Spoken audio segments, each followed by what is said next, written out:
السلام علیکم جی ناظرین، میں موجود ہوں تلمبہ کے مشہور قلعہ کے ساتھ۔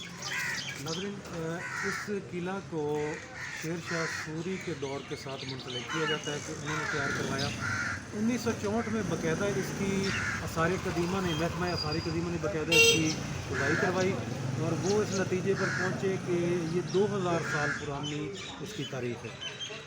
اچھا، 1853 میں ایک سائنسدان ہیں الیگزینڈر کنگھم، وہ یہاں تشریف لے کے آئے اور انہوں نے اس کی تشخیص کی، اور وہ اپنی کتاب میں لکھتے ہیں کہ یہ 2000 سال پرانی تاریخ ہے اس کی، اور یہ ایک وسیع آبادی پر موجود ایک شہر تھا، اور یہ قلعہ فوجی مقاصد کے لیے استعمال کیا جاتا تھا، اور یہ اس وقت کا ایک مضبوط ترین قلعہ تھا۔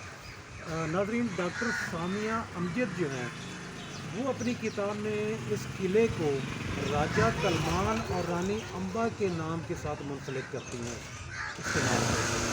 ناظرین، یہ کیونکہ ہم اپنے ملک سے محبت کرتے ہیں تو اس لیے ہمیں اپنے شہر اور اپنے ملک کی تاریخ کا بھی پتہ ہونا چاہیے، اور میری یوٹیوب چینل دعا پر مجھے لائک اور فالو کریں۔